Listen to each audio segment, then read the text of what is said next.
जय हिंद दोस्तों, कैसे हैं आप सब लोग। तो आइए स्टार्ट करते हैं। हमारा टॉपिक चल रहा था हिंदी व्याकरण के अंतर्गत। हमने वर्णमाला पढ़ ली थी, संधि पढ़ ली थी, उपसर्ग प्रत्यय पढ़ लिए थे। आज हम पढ़ेंगे समास। समास क्या होता है, समास के पहले जानेंगे कि समास होता क्या है। तो समास को दो भागों में बांटा गया है। समास को दो भागों में बांटा गया है, एक सम और एक आस। सम और आस में बांटा गया है दो भागों में।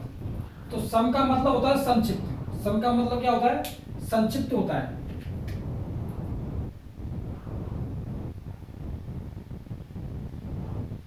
सम का मतलब क्या होता है, संक्षिप्त। और आस का मतलब होता है कथन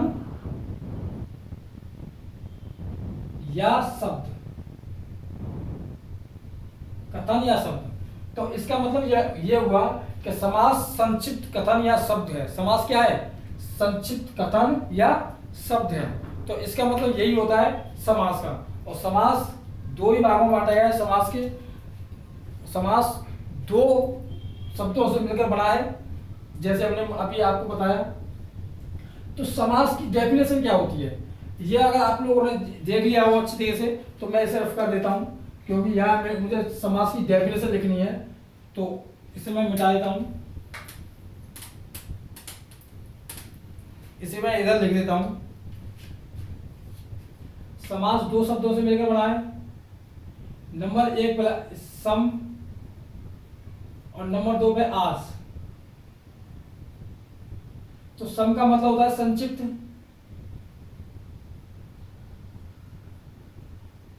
और आस का मतलब होता है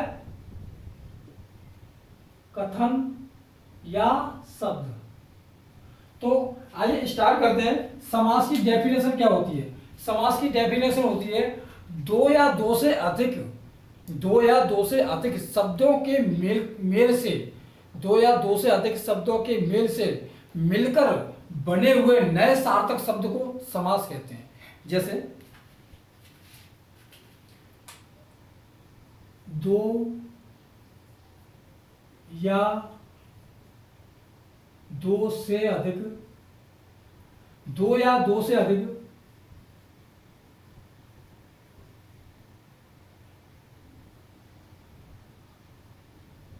शब्दों के मेल से बना सार्थक शब्द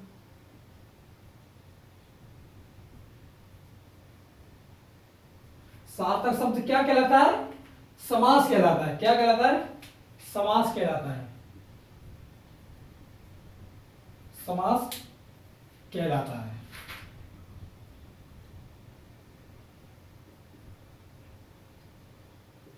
समास कहलाता है। तो ये डेफिनेशन आपकी समझ में बहुत अच्छी तरह से आ गई होगी।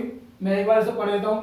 दो या दो से अधिक शब्दों के मेल से बना सार्थक शब्द, बना सार्थक शब्द क्या कहलाता है, समास कहलाता है। समस्त पद या सामासिक पद क्या होता है, समस्त पद या सामासिक पद वो होता है समास के नियमों से, समास के नियमों से बना शब्द। समास के नियमों से बना शब्द क्या कहलाता है, समस्त पद या सामासिक पद कहलाता है। जैसे समास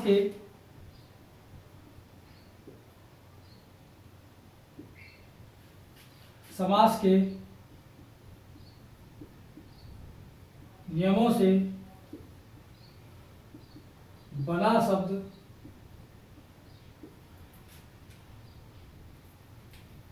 समस्त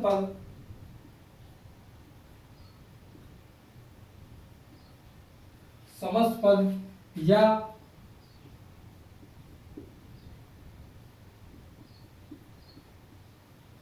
सामासिक पद कहलाता है।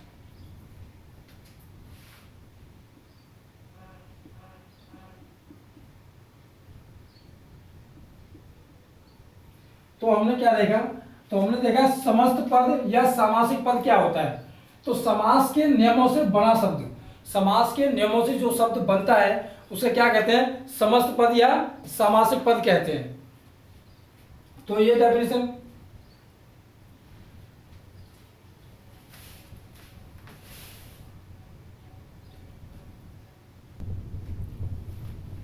तो आइए, तो आपने ये देख ली होगी डेफिनेशन। और इस देखें समास विग्रह क्या किसे कहते हैं, तो समस्त पद के, समास विग्रह किसे कहते हैं, समस्त पद के सभी पदों को अलग करने की प्रक्रिया समास विग्रह या व्यास कहलाती है। क्या कहलाती है, समास विग्रह या व्यास कहलाती है। समस्त पद के सभी पदों को अलग करने की विधि या अलग करने की प्रक्रिया क्या कहलाती है, समास विग्रह कहलाती है। तो आइए इसकी डेफिनेशन देखते हैं। समस्त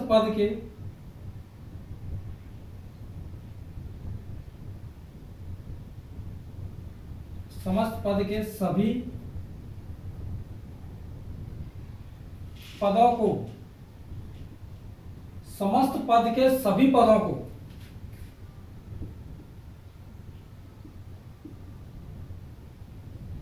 अलग अलग करने की प्रक्रिया, समस्त पद के सभी पदों को अलग अलग करने की प्रक्रिया समास विग्रह,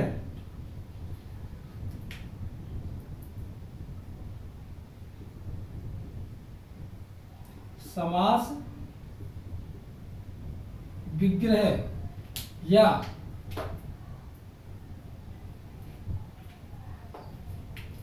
व्यास कहलाती है।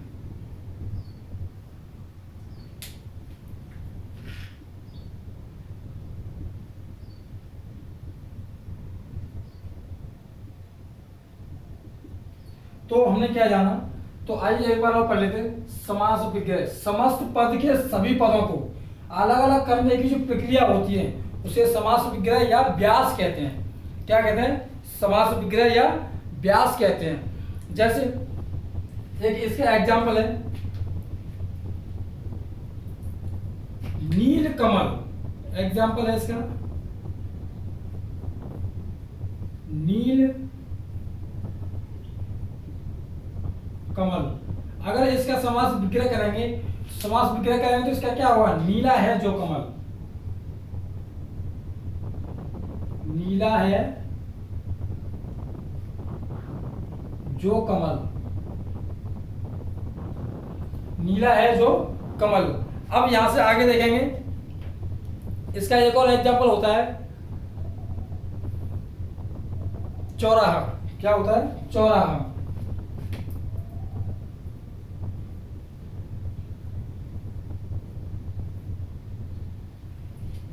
चौराहा को क्या करेंगे, अगर इसका समास विग्रह करेंगे तो चौराहा क्या होगा, चार राहों का समूह, चार राहों का समूह,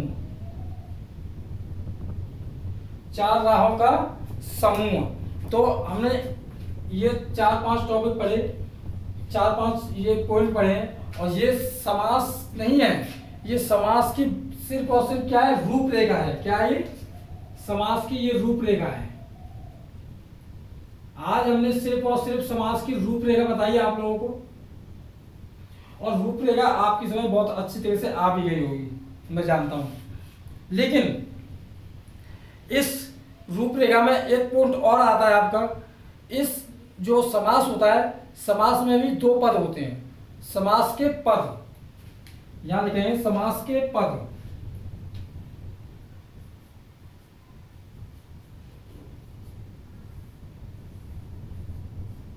समास के पद, और समास के पद कौन कौन से होते हैं, समास के दो पद होते हैं।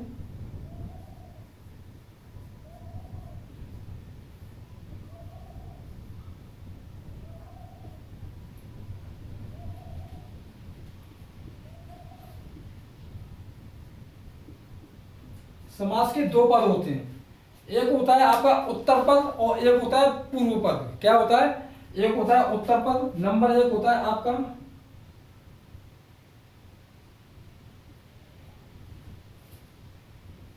उत्तर पद, और नंबर दूसरा होता है आपका पूर्व पद। जैसे अगर इसका एक एग्जांपल लिया जाए तो क्या इसका एग्जांपल क्या हो सकता है, जैसे इसका एक एग्जाम्पल होता है राजपुत्र, तो राजा का पुत्र, राजपुत्र यानी कि राजा का पुत्र। तो राजपुत्र में राज जो भी है, राज वो आपका है पूर्व पद। क्या है? पूर्व पद। और पुत्र क्या है? उत्तर पद। तो पूर्व पद और उत्तर पद दो ही पद होते हैं इसमें। और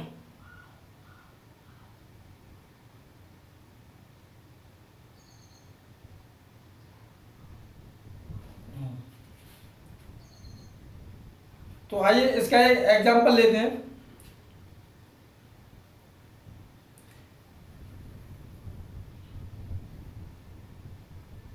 तो एक एग्जाम्पल इसका है राजपुत्र। एग्जाम्पल लेते हैं इसका।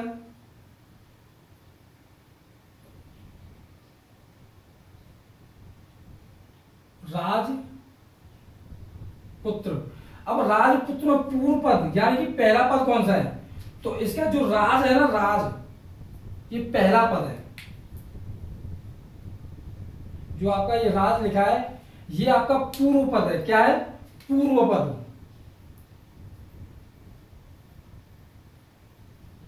और जो पुत्र इसमें लिखा है, क्या लिखा है? पुत्र। ये आपका है उत्तर पद। क्या है? उत्तर पद।